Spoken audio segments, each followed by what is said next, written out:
모든 것이 은혜 세 번째 시간이면서 마지막 시간입니다. 오늘 본문에 보면은 다윗과 이스라엘 백성들, 그들이 스스로 헤어나올 수 없는 지경에 처해 있다라는 것입니다. 그런 큰 위기 앞에 놓여 있습니다. 모든 상황을 보면 절망할 수밖에 없는 그런 상황이었지만 하나님께서 살아계시기 때문에 살아계신 하나님께서 그 위기 속에서 권능의 손을 그 순간 펼치신 거죠. 이스라엘 백성들과 다윗이 어찌할 바 없는 그런 상황 가운데서 하나님께서 정권적으로 권능의 손을 펴사 건지시고 승리를 안겨주시는 장면으로 이제 이야기가 연결이 됩니다. 다윗과 이스라엘을 구원하시는 그 하나님의 놀라운 방법, 우리가 놓치기 쉬운 역설적인 은혜가 어떤 것이 있는지 우리가 함께 생각해 보고 있고, 그 역설적인 은혜를 우리가 다시 한번 인식하고 내가 느껴지는 그 은혜, 내가 쉽게 수긍할 수 있는 그 은혜 말고 그 역설적인 은혜를 통해서 더욱더 모든 것이 하나님의 은혜입니다 라고 고백할 수 있는 우리가 되어야 할 것입니다. 오늘은 그 하나님의 역설적인 은혜의 세 번째 주제입니다. 마지막 시간이면서 마지막 주제고, 명백한 잘못과 실수 가운데 의롭게 하시는 은혜, 그게 역설적인 은혜의 마지막 주제입니다. 여러분들 잘못하고 실수하면 그건 은혜예요? 은혜 아니에요? 은혜가 아닌 거잖아요, 우리들이 생각하기에는. 그런데 이 과정 자체가 역설적인 은혜가 되더라는 것입니다. 죄악 중에도 의의 옷으로 덧입혀 주시는 하나님의 은혜가 그 시간 그 순간 가운데 주어지더라는 것입니다. 이것을 우리는 다른 말로 이야기하면 하나님의 자녀됨의 특권이다 라고 이야기를 합니다. 하나님의 자녀는 행위가 의롭고 또 그 행위가 완벽하기 때문에 구원받은 게 아니다라는 거예요. 우리가 하나님께 사랑받는 이유는 내 행위가 완전하기 때문이다라는 그 생각을 하시면 큰일 납니다. 그것이 아니에요. 내 행위가 완전해서가 아니고 내 죄를 자복하고 회개하고 하나님의 은혜만 의지하기 때문에 우리는 어떻게 되는 거예요? 하나님께 사랑받는 존재가 되는 것입니다. 오늘 본문에 나오는 다윗은요, 블레셋 방백들에게 완전히 둘러싸여 있고 온통 비난의 화살을 맞고 있어요. 그러니까 온통 사람들이 하는 얘기가 뭐냐면 다윗이 이렇게 해서 잘못했습니다. 제 속이 뻔히 보입니다. 다윗의 잘못에 대한 이야기가 가득한 상황이에요. 다른 얘기 없습니다. 다윗이 잘못했어요. 제 속이 이렇습니다. 그런데 믿으실래요? 이런 얘기밖에 없어요. 자신의 잘못이 적나라하게 드러나는 상황에서 다윗은 무슨 변명을 해야 될까요? 그나마 유일하게 다윗의 편에 섰던 사람이 딱 한 명 있었습니다. 누구예요? 아기스 왕. 다윗을 향해 칭찬을 해주었던 아기스 왕마저도 방백들의 이야기를 들은 후에 그 방백들의 말을 듣고 나서 생각을 해보니까 그들의 말이 틀린 게 하나도 없는 거예요. 그래서 더 이상 다윗을 변해할 수 없는 지경에 이르게 됩니다. 그래서 7절에 아기스가 다음과 같이 이야기를 하게 됩니다. 7절 말씀 보겠습니다. 함께 읽겠습니다. 그러므로 이제 너는 평안히 돌아가서 블레셋 사람들의 수령들에게 거슬러 보이게 하지 말라 하니라. 다윗에게 하는 말이 뭐예요? 야, 너 숨어 있어. 좀 속된 말로 있으면 저쪽 가서 찌그러져 있으라는 거예요. 숨어 있으라는 거예요. 절대 얼굴 비치지 마. 그렇게 이야기를 하고 있습니다. 이 같은 상황에서 자기의 실수와 잘못이 폭로가 된 다윗은 무슨 이야기를 해야 할까요? 여러분들 생각에는 이 정도 자기가 폭로가 되면 여러분들은 어떤 이야기를 할 수 있을 것 같으세요? 이 상황 가운데 다윗이 어떤 얘기를 하는가 좀 볼게요. 8절 말씀을 한번 가보겠습니다. 함께 읽겠습니다. 다윗이 아기스에게 이르되 내가 무엇을 하였나이까?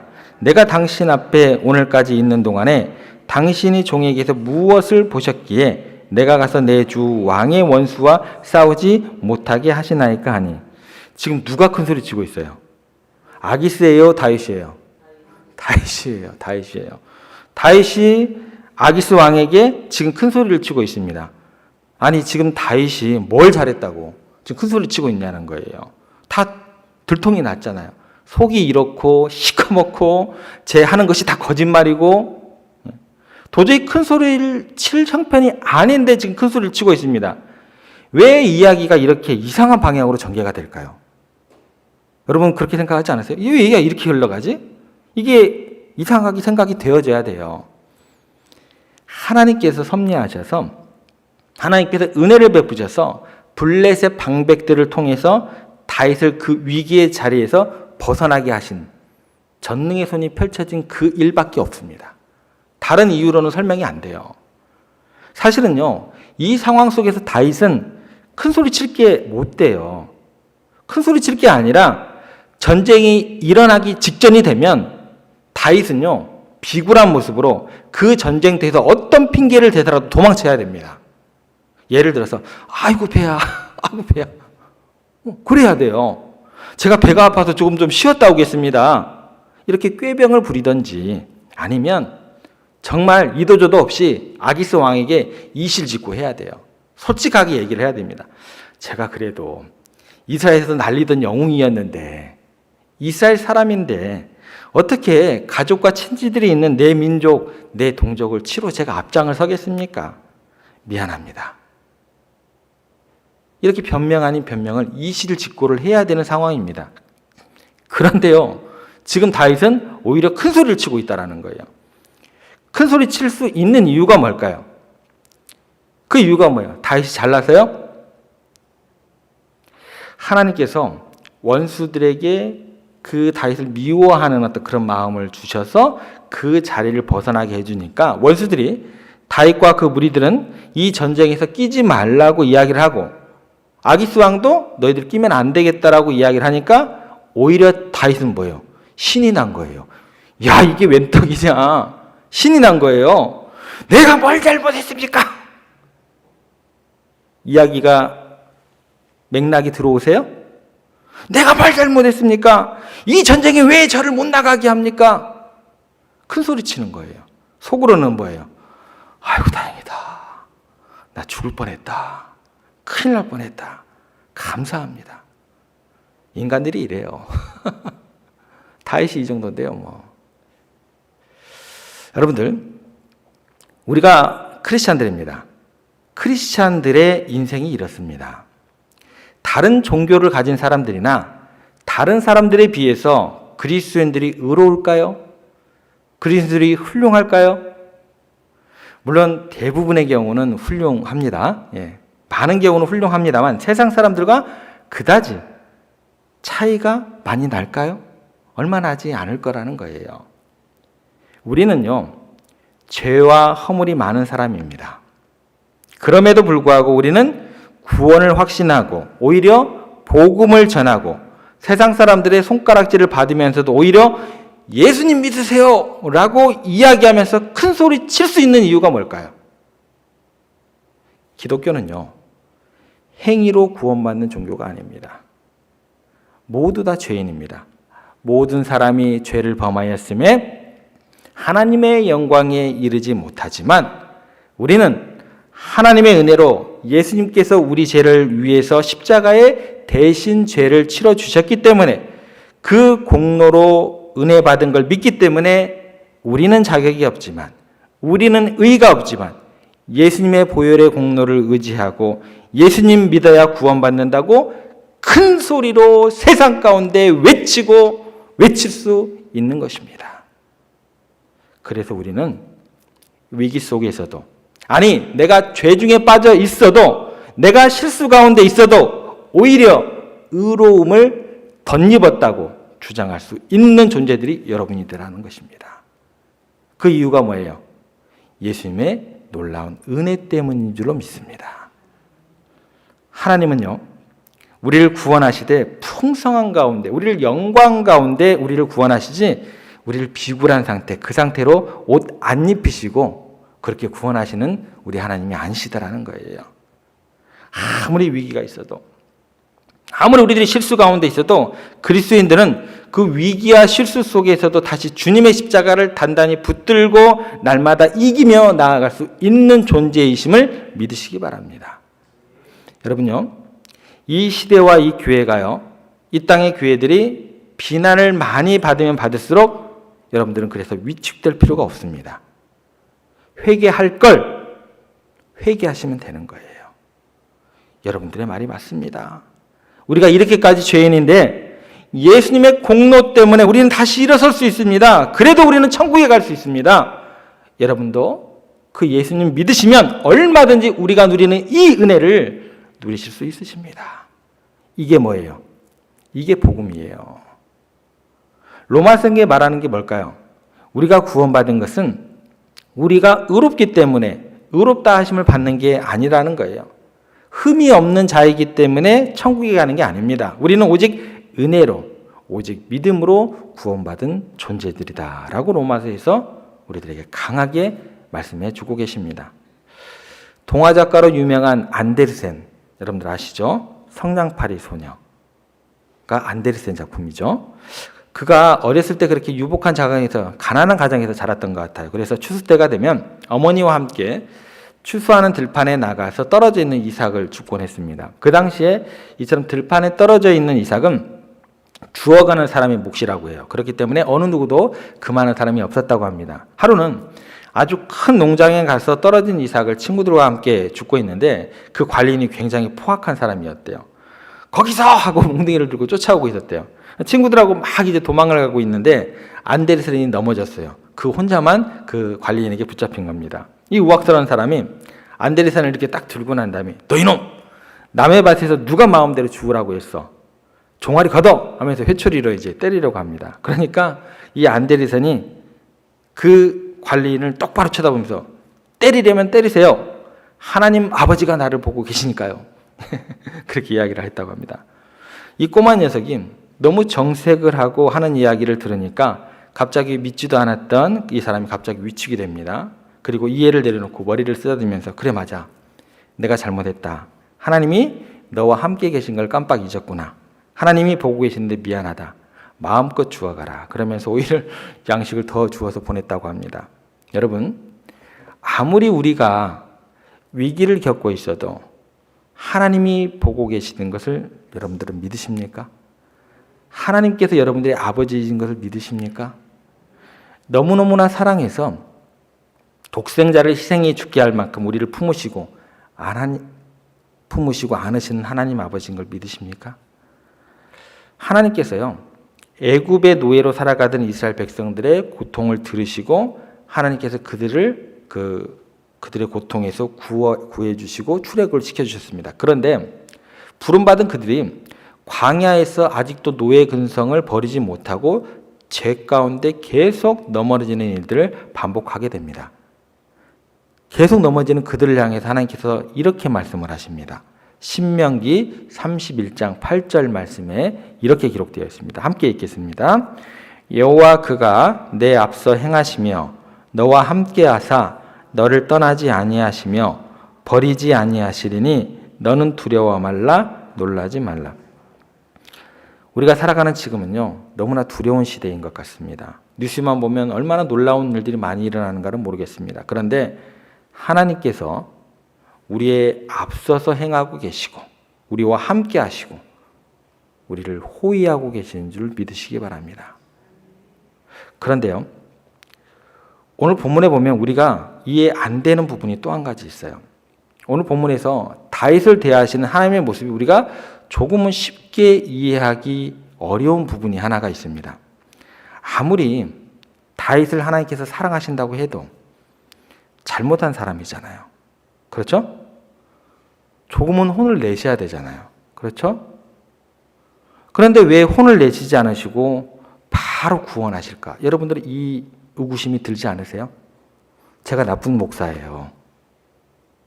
근데 저를 당장 여기서 치시지 않으시고 왜 저를 참고 기다리고 인내해 주시냐는 거예요. 여러분들 그게 이해가 되세요? 저는 그것이 이해가 되기 전까지는 저는 목사를 못합니다.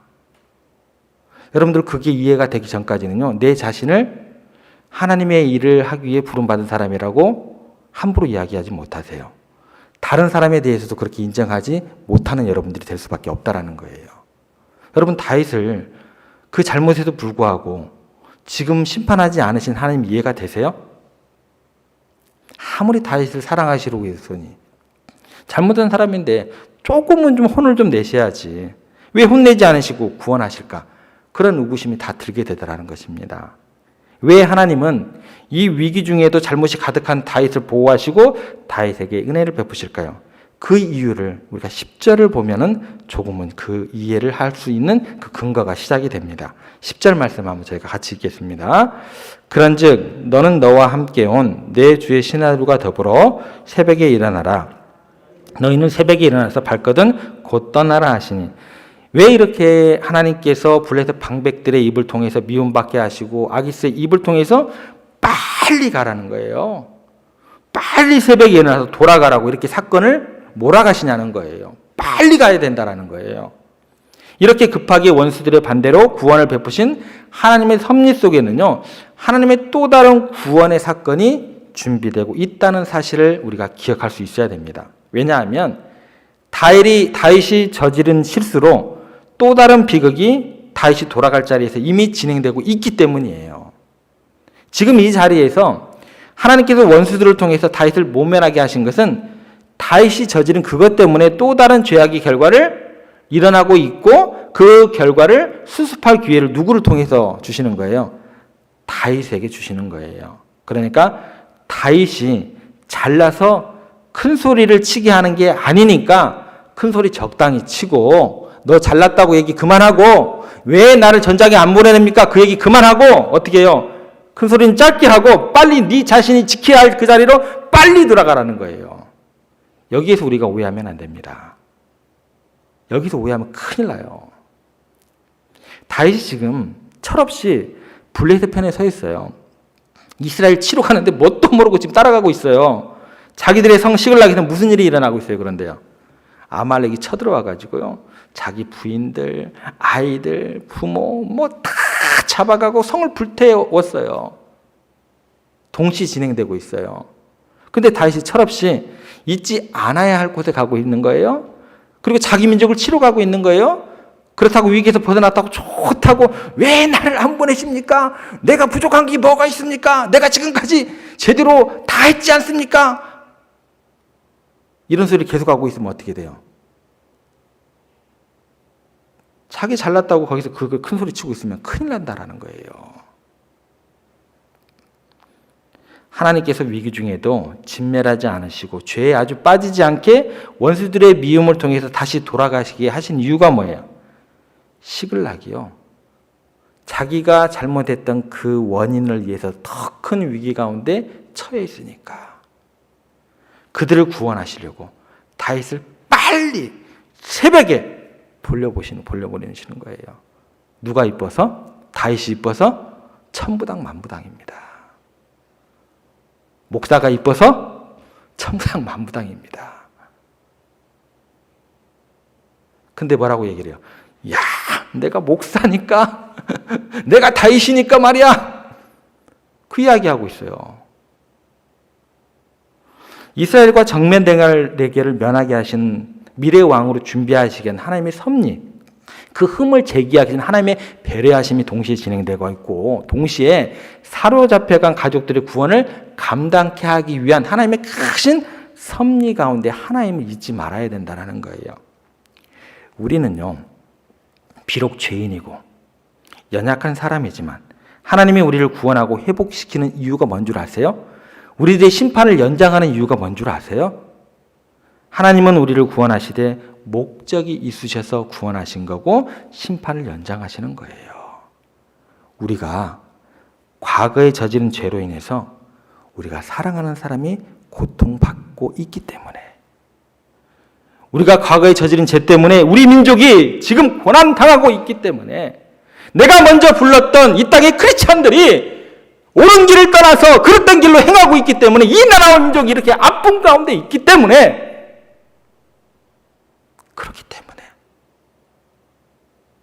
그렇기 때문에 심판이 연장되는 거예요. 목사가 잘나서 심판이 연장되는 게 아닙니다. 이 땅의 장로님들이 잘나서 심판이 연장되는 게 아닙니다. 하나님이 우리를 구원하고 회복시키는 이유가 여기 있다는 거예요. 우리들이 잘나서가 아니고 빨리 제자리로 돌아가서 거기서 할 일이 있기 때문에 거기 머물러 있으면 안 된다는 거예요. 그런데 우리가 의롭다고 큰 소리 치면서 만족한 기쁨 가운데 그런 시간을 보내고 있다는 거예요. 그런 시간이 없다는 거예요. 우리 같은 죄인을 통해서 구원해야 하는 사람들이 있기 때문에 아직도 우리 민족이 구원받아야 하기 때문에 북한에 있는 동포들이 구원받아야 하기 때문에 믿지 않은 많은 지역에 있는 사람들이 아직도 구원을 기다리고 있기 때문에 우리 민족이 또 우리 교회를 사용하셔야 되기 때문에 위기에서 우리를 구원해 주시는 하나님이신 것을 기억하셔야 됩니다. 여러분, 주님께서 우리를 위기로 몰아가시는 것도 또 원수에게 비난을 받게 하시는 것 같아. 그때야말로 우리가 다시금 우리의 사명이 무엇인지 생각하고 그 사명을 붙들어야 할 때다라는 것입니다. 다시 내 자신이 죄를 회개하고 내 사명을 지키지 못한 것 때문에 내 잘못 때문에 우리 교회가 바로 서지 못하기 때문에 이 시대가 병들어 있고 이 지역이 타락해 있다고 한다면 다시 세상의 비난 앞에서 다시금 우리는 회개하고 다시금 그 사명을 감당해야 될 줄로 믿습니다. 여러분, 위기 속에서 그 하나님의 은혜를 발견하시기를 바랍니다. 다시 모든 상황들을 보여지는 은혜만으로 접근하지 마세요. 영적인 눈으로 바라보셔야 돼요. 위기 속에서 슬픔과 고통만 있는 것이 아니라 이미 하나님의 은혜가 그렇게 포장되어 있구나. 역설적인 은혜가 그 가운데 내포되어 있구나. 그런 은혜가 있는 줄로 믿으시기를 바랍니다. 우리의 죄를 회개할 기회가 있고 또 내가 누구인가를 깨닫고 다시 사명의 자리로 달려갈 수 있는 놀라운 은혜를, 그 역설적인 은혜를 누리게 되는 여러분들과 세종의 모든 가족들 되시기를 주님의 이름으로 부탁을 드립니다.